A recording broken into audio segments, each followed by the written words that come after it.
Hey guys, today I'm going to be showing you how to bread and pan fry eggplant and eat it with a homemade Spanish Romesco sauce. So for Romesco sauce, we're going to be using some dried guajillos, a fresh sweet frying pepper, tomato, parsley, garlic, a little bit of lemon zest, and then the eggplant that we will be breading and frying. So to start, rehydrate your dry guajillo peppers, cover them with water, bring them to a boil, and then let them sit in that hot water for at least 15 minutes. In the meanwhile, we'll start charring our peppers, garlic, and tomatoes for our sauce. Take 1/2 of a garlic head and set it to the side and leave it raw. The other half will be roasting in a pan with its peel on, in the same pan as a pepper and a tomato. So get a pan nice and hot and just put the whole pepper, the whole tomato, and the whole garlic cloves right in there. And they'll start to brown. In the meantime, let's slice our eggplants and get them salted. So I prefer mine to only be about 1/4 inch thick. It cooks a little bit faster. And I like to slice them on a bias so there's a little more surface area.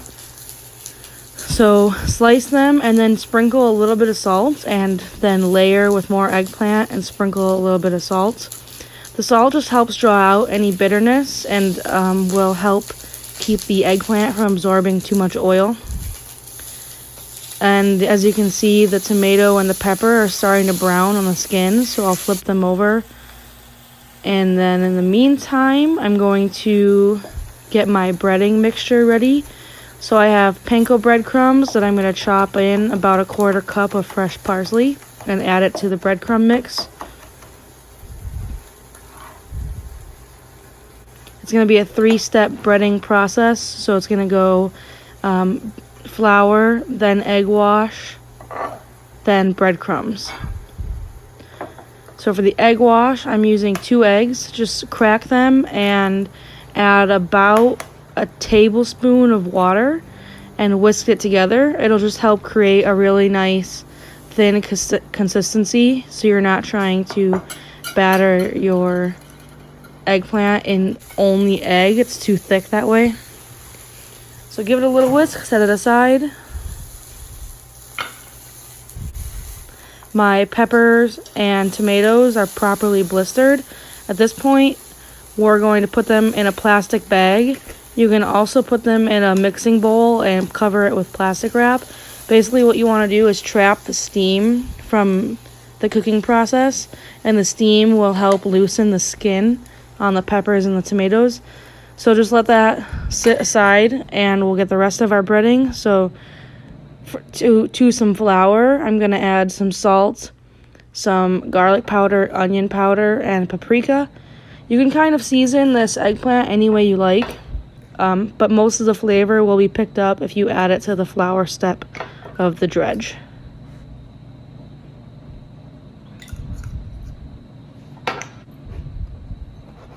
Give it a little whisk together. While I'm breading my eggplant, I'm going to be slowly toasting some whole almonds for the Romesco sauce. I like to be doing multiple things at a time. So while the nuts are toasting, I can bread my eggplant. First step, use one hand to put it in the flour. The flour will help the egg stick to it. You want to keep one of your hand for dry and one of your hand for wet.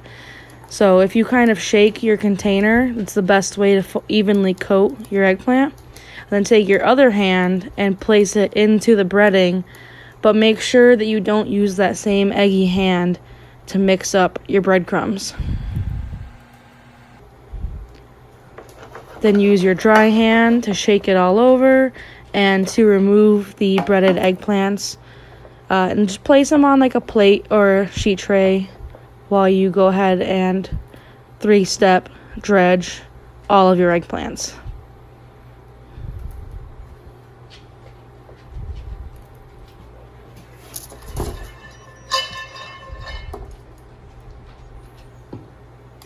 Add a little salt and a little oil to the nuts. Give them a little stir. They should probably take about 5 minutes to toast while you finish breading the rest of your eggplant.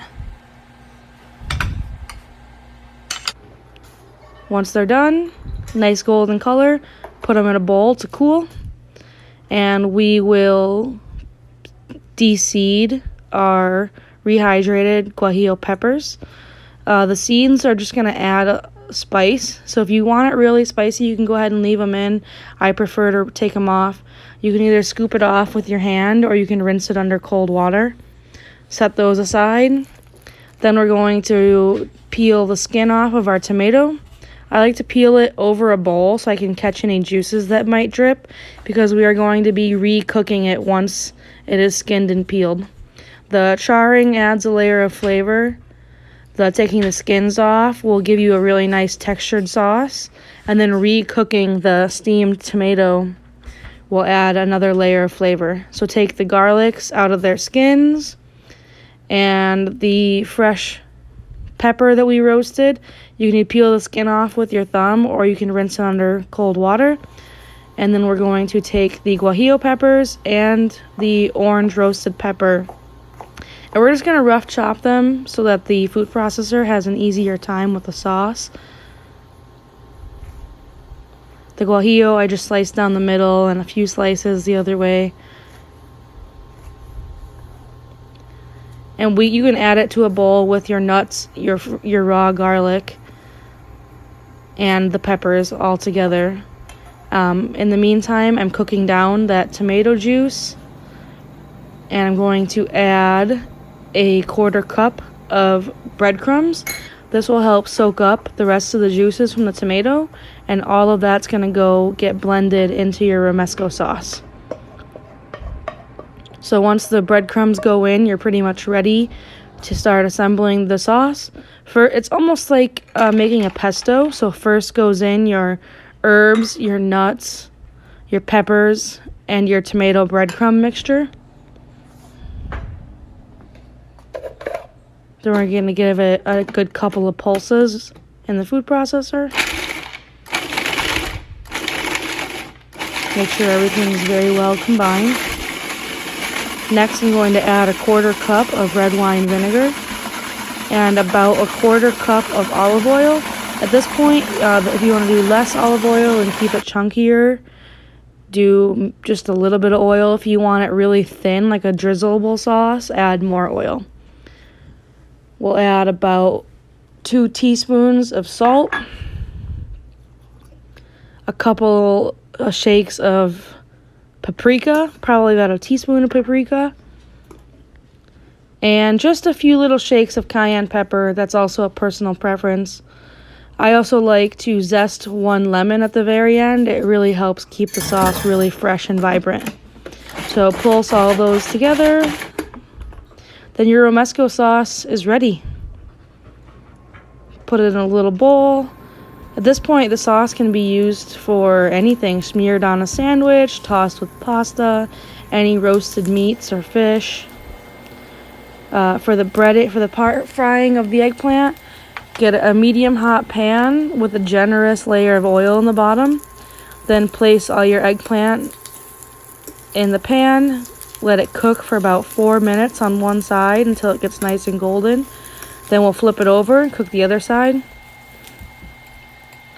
And basically we'll do this in batches in a pan until all your eggplant is fried. I like to kind of swirl the pan around and keep the heat distribution nice and even.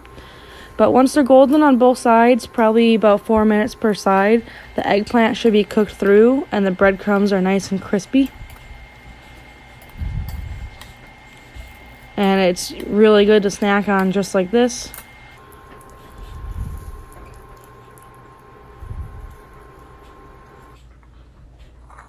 For a little plate up action, I like to put a little Romesco sauce on the side of my plate for dipping, and then a pile of eggplant on the side. But you could also just keep the Romesco in a bowl and dip your eggplants in. And then lastly, I like to top it with a good amount of Parmesan cheese. And that's my eggplant dish with Romesco sauce. Thanks for watching.